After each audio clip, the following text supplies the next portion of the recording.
જો ધોરણ 11ની અંદર સંસ્કૃતમાં આપણે ચેપ્ટર 8 જે છે મોહ મુદ્ગર એનો અભ્યાસ છે એ કરતા હતા.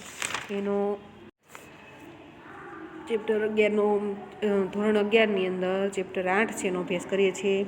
એમાં અનુવાદ છે આપણે જે શ્લોક આપણા છે 8 શ્લોકનો અનુવાદ છે આપણે કરી નાખ્યો છે. હવે ત્યાર પછી સ્વાધ્યાય છે એની ચર્ચા કરતા હતા. તો સ્વાધ્યાય છે કરાવવાનો બાકી છે, કારણ કે સ્વાધ્યાયના પ્રશ્નો છે તમે કેટલું ભણ્યા છો એનો આધાર છે સ્વાધ્યાયના પ્રશ્નો ઉપર છે. ક્લાસની અંદર આપણે ભેગા હોઈએ તો મેં જ્યારે કોઈ પણ પાઠ કે શ્લોક હોય એને અનુવાદ કરાવીને ત્યાર પછી સ્વાધ્યાયના પ્રશ્નો પૂછીએ, ભલે તમે જોઈને જવાબ આપો, તો ખ્યાલ આવે કે ખરેખર તમે કેવું ભણ્યા છો અને કેટલું ભણ્યા છો. હવે 10 અને 12ની સ્કૂલો શરૂ થઈ ગઈ છે, તમારી પણ ટૂંક સમયમાં થશે.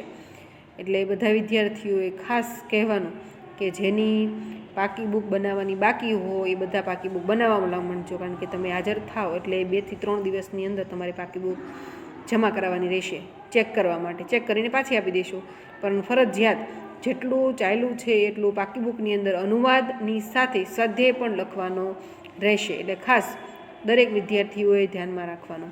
હવે જુઓ, આપણે જે ચેપ્ટર ભણ્યા એની અંદર મોહ મુદ્ગર એટલે મોહરૂપી જે હથોડો છે એની વાત કરવામાં આવી છે. એ બધું આપણે ચર્ચા કરી ચૂક્યા છીએ.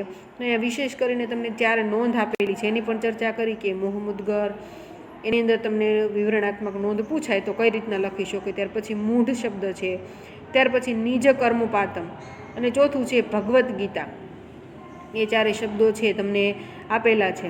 તો 4 શબ્દોની વિવરણાત્મક નોંધ પૂછાય તો તમને અહીંયા 2 થી 3 વાર વાંચી જાઓ તો પણ તમને આવડે. હવે ત્યાર પછી છે સ્વાધ્યાય. સ્વાધ્યાયની અંદર તમે જુઓ કે અધોલિખિતેભ્ય વિકલ્પેભ્ય સમુચિતમ ઉત્તરમ ચિનુત એટલે નક્કી કરીને તમે જવાબ લખો ઓળખીને, બરાબર. હવે એ રીતના વિકલ્પવાળી ખાલી જગ્યા છે એક્ઝામની અંદર પૂછાતી હોય છે અને રોકડા માર્ક્સ હોય છે. તો એમાં તમે જુઓ કે પહેલી ખાલી જગ્યા છે કે દિનયામિન્યૌ પુનઃ. તમને ખબર છે કે આયાતી, આયાતઃ, આયાતાહ અને આયંતી.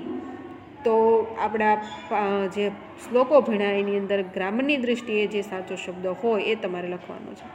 એ ક્યારે આવડે? તમે શ્લોકો વ્યવસ્થિત સંસ્કૃતની શ્લોક 2 વાર વાંચ્યા હોય અને એનો અનુવાદ વ્યવસ્થિત યાદ કર્યો હોય તો તમને આવડી જાય. શું આવશે એની અંદર? દિન યામિન્યૌ એટલે દિવસ અને રાત. પુનઃ ત્યાર પછી શું જવાબ આવશે એની અંદર? પહેલામાં આયાતઃ, દિન યામિન્યૌ પુનઃ આયાતઃ એટલે ખ જવાબ છે આવશે. ત્યાર પછી બીજું છે મૂઢઃ કિમ નિમિત્તમ બહુકૃત વેશઃ ભવતિ. શું પ્રશ્ન છે? મૂઢઃ કિમ નિમિત્તમ બહુકૃત વેશઃ ભવતિ. મૂઢ છે, મૂર્ખ છે, શા માટે, કયા નિમિત્તે ઘણા બધા વેશ છે એ ધારણ કરે છે અથવા લે છે. તો એના માટે જવાબ શું આવશે? તમને 4 ઓપ્શન આપેલા છે. ઉદર નિમિત્તમ, ધન નિમિત્તમ, મોક્ષ નિમિત્તમ કે સુખ નિમિત્તમ. 4 ઓપ્શન આપેલા છે. એમાંથી શું જવાબ આવશે? આપણે શ્લોક ભણ્યા છીએ એટલે તમને મોટાભાગે ખ્યાલ જ છે કે મૂઢ લોકો છે શેના માટે ઘણા બધા વેશ છે ધારણ કરે છે. તો ઉદર નિમિત્તમ, પેટ માટે. એટલે જવાબ આવશે ક. સમજી? એટલે આ બધો સ્વાધ્યાયના પ્રશ્નોને ખાલી જગ્યાને જે કહ્યું બધો આધાર શેના ઉપર છે? તમે અનુવાદ કેટલો વ્યવસ્થિત કર્યો છે. સંસ્કૃત વાંચવાનું અને અનુવાદ, માત્ર અનુવાદ યાદ નથી રાખવાનું, સંસ્કૃત પણ વાંચવાનું છે. કારણ કે એમાંથી જો જોડકા પૂછાય, MCQ પૂછાય, સંસ્કૃતમાં પ્રશ્નના જવાબ પૂછાય, બધું આવડે આપણને. એટલા માટે થઈને પ્રશ્ન 3 છે મૂઢઃ કિમ ન ત્યજતી. મૂર્ખ છે શું ત્યજતો નથી અથવા છોડતો નથી? શું નથી છોડતો? મૂર્ખ છે એ મૂઢ વ્યક્તિ. કાલમ એટલે તો સમય થાય, આત્મનમ એટલે પોતાને, અને મરણમ એટલે 3માંથી એકેય બંધ બેસતો નથી. શું બંધ બેસે? પાપ શરણમ. મૂઢ વ્યક્તિ છે પાપનું શરણ છોડતો નથી. ત્યાર પછી છે કે ચિત્તમ કુત્ર નેયમ. હૃદય છે ને ક્યાં લઈ જવું જોઈએ? ધાન્ય ભોગે જર્જર દેહે સજ્જન સંગે કે ત્યાગે. પોતાનું હૃદય છે ક્યાં લઈ જવું જોઈએ? આપણે શ્લોકની અંદર ભણ્યા હતા ને કે પોતાનું ચિત્ત છે એ ક્યાં લઈ જવું જોઈએ? તો કે સજ્જન સંગે. સજ્જન વ્યક્તિઓ છે એના સંગમાં ખરેખર આપણું હૃદય હોવું જોઈએ. એટલે જવાબ આવશે ગ. પ્રશ્ન 5 છે કહ દેવઃ શ્રીપતિ અસ્તિ. કહ દેવઃ સ્ત્રીપતિ અસ્તિ. સ્ત્રીનો અર્થ લક્ષ્મી થાય, ખાસ યાદ રાખજો. ગમે ત્યાર પછી સ્ત્રી એટલે લક્ષ્મી. તો લક્ષ્મીના પતિ કોણ? તો ભગવાન વિષ્ણુ. એટલે શ્રીપતિ અસ્તિ, તો કે કોણ છે એના પતિ કોણ છે? તો કે બ્રહ્મા, ઇન્દ્ર, શંકર કે વિષ્ણુ? તો ભગવાન વિષ્ણુ. સમજાઈ ગયું? પ્રશ્ન 2 છે કે સંસ્કૃત ભાષયા ઉત્તરત. સંસ્કૃત ભાષામાં ઉત્તર લખો. મનસી કીદૃશીમ બુદ્ધિ કુર્યાત. મનસી કીદૃશીમ બુદ્ધિ કુર્યાત. તો મનસી સતબુદ્ધિમ કુર્યાત. એ ક્યારે આવડે? હમણાં મેં તમને વાત કરી કે સંસ્કૃતના શ્લોક છે, વ્યવસ્થિત તમે યાદ કર્યા હોય તો તમને એ આવડે. બીજું છે મનુષ્યે જર્જર દેહે જીવતી કા સ્થિતિ ભવતી. મનુષ્યે જર્જર દેહે જીવતી કા સ્થિતિ ભવતી. તો મનુષ્યે જર્જર દેહે જીવતી ગેહે કો અપી વાર્તા ન પૃચ્છતિ. ગેહે એટલે ઘરમાં. ગેહે કો અપી વાર્તા ન પૃચ્છતિ. ત્યાર પછી છે ત્રીજું, કહ ક્રીડતી કિમ ચ ગચ્છતિ. કોણ જાય છે? કોણ ક્રીડા કરે છે ને કોણ જાય છે? તો કે કાલહ ક્રીડતી આયુહુ ચ ગચ્છતિ. ચોથું, દીનજનાય કિમ દેયમ. ગરીબ લોકોને શું દેવું જોઈએ? તો દીનજનાય વિત્તમ દેયમ. જો આ સંસ્કૃતમાં પ્રશ્નો છે એ તમને MCQમાં પણ પૂછાય, એમાં 4 ઓપ્શન આપેલા હોય, એ રીતે પણ હોય. દીનજનાયમ વિત્તમ દેયમ. વિત્તમ એટલે કે ધન. ત્યાર પછી છે ધાન્ય ભોગમ કૃત્વા પશ્ચાત કિમ ભવતી. ધાન્ય ભોગમ કૃત્વા પશ્ચાત કિમ ભવતી. તો ધાન્ય ભોગમ કૃત્વા પશ્ચાત શરીરે રોગ ભવતી. શું કહે છે? શરીરે રોગ ભવતી. માતૃભાષામાં ઉત્તર આપો તો તમને બધાને આવડે કે મનુષ્યએ પોતાના મનને કેવી રીતે રાજી રાખવાનું છે? તો મનુષ્યએ પોતાના કર્મોથી પ્રાપ્ત થયેલા ધન વડે જ પોતાના મનને રાજી રાખવાનું છે. બીજાના ધનની લાલચ કરવાની નથી. ત્યાર પછી સમય સતત ચાલે છે તે દર્શાવવા કવિ શું કહે છે? તો કવિ આદિ શંકરાચાર્ય, કારણ કે આ આપણા જે સ્ત્રોત્રો છે આદિ શંકરાચાર્ય લખેલા છે, એટલે લખવાનું કે કવિ આદિ શંકરાચાર્ય કહે છે કે સમય સતત ચાલ્યા કરે છે. દિવસ રાત, સાંજ સવાર, શિશિર વસંત, આ બધું ફરી ફરીને આવ્યા કરે છે. સમય મનુષ્ય સાથે ક્રીડા કરે છે અને આયુષ્ય વીતતું જાય છે. ત્યાર પછી પ્રશ્ન 3 છે યમ કોની ચર્ચા કરતો નથી? કોની યમ ચર્ચા નથી કરતો? તો કે જેણે શ્રીમદ ભગવદ્ ગીતાનું અધ્યયન કર્યું હોય, ગંગાજળનું નાનકડું એકાદ ટીપુનું સેવન કર્યું હોય અને જેણે ભગવાન વિષ્ણુના સહસ્ત્ર નામની પૂજા કરી હોય, ભગવાન વિષ્ણુના સહસ્ત્ર નામ છે એનું એ બોલ્યા હોય, એવા લોકોની ખરેખર યમરાજ ચર્ચા કરતા નથી. મનુષ્યએ કયા દુર્ગુણને ત્યજીને આત્મા અંગે વિચારવાનું છે?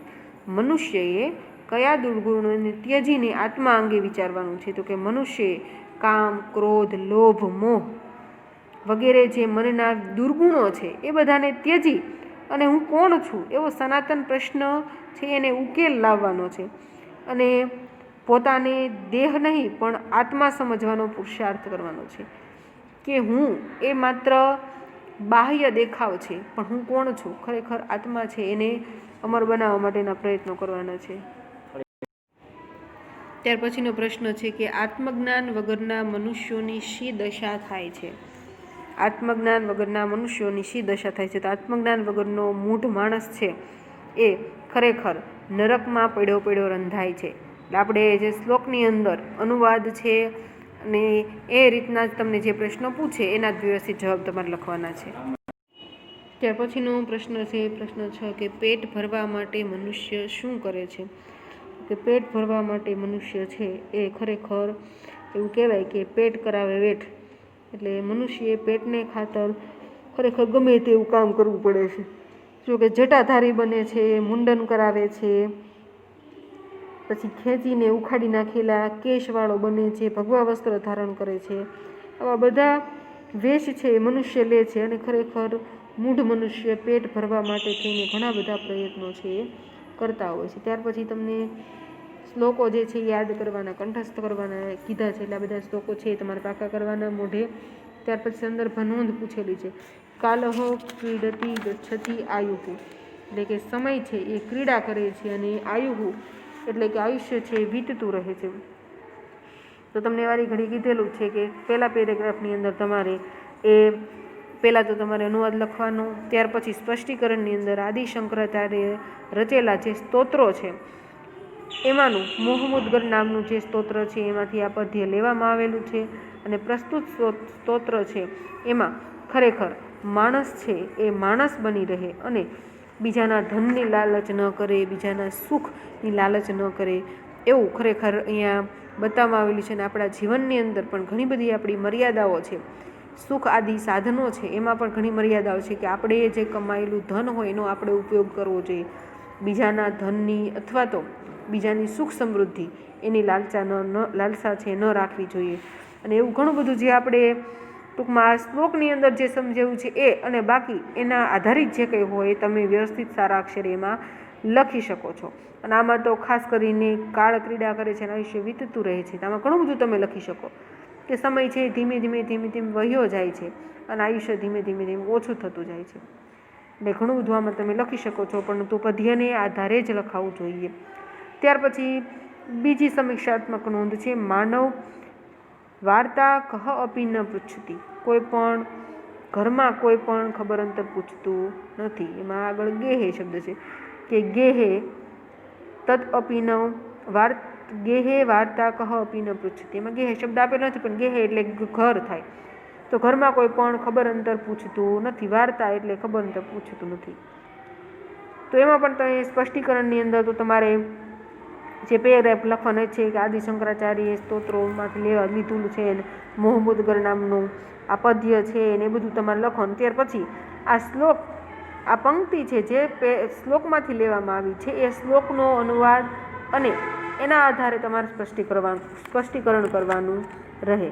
ત્યાર પછી વિવરણાત્મક નોંધ, એ તો તમને ઉપર આપેલી જ છે. ત્યાર પછી સમીક્ષાત્મક નોંધની અંદર માનવની સાંસારિક સ્થિતિ, માનવના કર્તવ્યો અને માનવીની લાચારી, એ રીતના 3 સમીક્ષાત્મક નોંધ છે તમને આપેલી છે. તો કે માનવીની સાંસારિક સ્થિતિ, તો ખરેખર મનુષ્ય છે એ જન્મે ત્યારથી તે છેક મૃત્યુ પામે સુધી એના ઘણા બધા કર્તવ્યો હોય છે. અને જેમ જેમ એનામાં સમજણ શક્તિનો વધારો થતો જાય એમ ખરેખર માણસના કર્તવ્યો છે એમાં પણ વધારો થતો જાય છે. એવું બધું તમે આ માનવની સાંસારિક સ્થિતિ છે એની અંદર આજે આપણે સ્તોત્રો ભણ્યા છીએ એના આધારે તમારે લખવાનું રહે. મોટા ભાગે તો આપણે જે શ્લોકો ભણ્યા છીએ એનો સાર જ એ તમારે સમીક્ષા નોંધ છે. કોઈ શબ્દ પૂછાય એમાં એની અંદર લખવાની. ત્યાર પછી છે માનવના કર્તવ્યો. માણસના કર્તવ્યો કયા કયા છે? તો કે સૌ પ્રથમ તો માણસનું કર્તવ્ય એ છે કે પોતે જે કર્મ દ્વારા, પોતાના કર્મ દ્વારા જે ધન પ્રાપ્ત કરે છે એમાં જેને સુખી રહેવું જોઈએ, પહેલું એ કર્તવ્ય છે. અને એના મનના વિકારો જે છે કામ, ક્રોધ, લોભ, મોહ, એના ઉપર કાબૂ રાખવો જોઈએ અથવા એનો ત્યાગ કરવો જોઈએ. અને ત્યાર પછી આત્મજ્ઞાન તો થવું જોઈએ કે હું કોણ છું. માત્ર બાહ્ય નહીં પણ આંતરિક રીતે પણ પોતાના શારીરિક શુદ્ધિ તો થાય જ, પણ માનસિક શુદ્ધિ પણ કરવી જોઈએ. અને ભગવાન વિષ્ણુ છે શ્રીપતિ, એટલે કે ભગવાન વિષ્ણુ છે જે લક્ષ્મીના પતિ છે, એવા ભગવાન વિષ્ણુનું સહસ્ત્ર નામનું એને ગાન કરવું જોઈએ. ત્યાર પછી શ્રીમદ ભગવદ્ ગીતા છે એનું ગાન કરવું જોઈએ. અને ગંગાજળનું, ખાસ આપણા પવિત્ર નદીઓમાંની એક નદી છે ગંગા, એના જળનું પણ પાન કરવું જોઈએ. અને હંમેશા સત્પુરુષોના સંસર્ગમાં રહેવું જોઈએ, સત્પુરુષો છે એના સંગમાં રહેવું જોઈએ. અને દીન દુઃખી છે, ગરીબ લોકો છે એને મદદ કરવી છે. આવું બધું તમે એની અંદર લખી શકો છો. માનવીની લાચારી, તેમાં તો તમે આ લખવાનું છે. આપણે પહેલો શ્લોક છે એ જ રીતે કે માનવીની લાચારી શું છે કે પેટ ખાતર ઘણા બધા વેશ ધારણ કરે છે અને એવું બધું એની અંદર લખવાનું તમારે રહે. હવે જો આપણે આની પછી છે એ તમારે અભ્યાસમાં, જો અભ્યાસક્રમની અંદર તમારે આપણે ચેપ્ટર 11-12 છે, પછી 13મું ચેપ્ટર નથી, પછી 14, 15 અને 16 એ આપણે અભ્યાસક્રમમાં છે. એમાં 14મું ચેપ્ટર આપણે 4 પ્રકારની વિદ્યાઓ છે એનો અભ્યાસ પણ કર્યો. અને ચેપ્ટર 15 છે એનો અભ્યાસ પણ આપણે કરી નાખ્યો છે કે નનુ વર્ણિત હસી, ખરેખર તું વર્ણવાયો છે. એ ચેપ્ટરનો અભ્યાસ પણ આપણે થઈ ગયો છે. હવે ચેપ્ટર 16 છે એનો અભ્યાસ કરવાનો છે કે રજ્જુઃ ભસ્મ ભવતી ઇતિ, છે સંધિ છૂટી પડે છે. રજ્જુઃ ભસ્મ ભવતી ઇતિ એટલે કે દોરડું ભસ્મ બની જાઓ.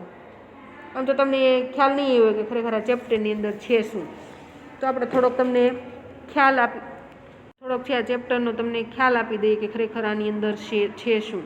તો કે સંસ્કૃત સાહિત્યના જે મહાન કવિ થઈ ગયા, કવિ લેખક જે કયો તે, એમનું નામ છે મહાકવિ કાલિદાસ. બરાબર. હવે મહાકવિ કાલિદાસ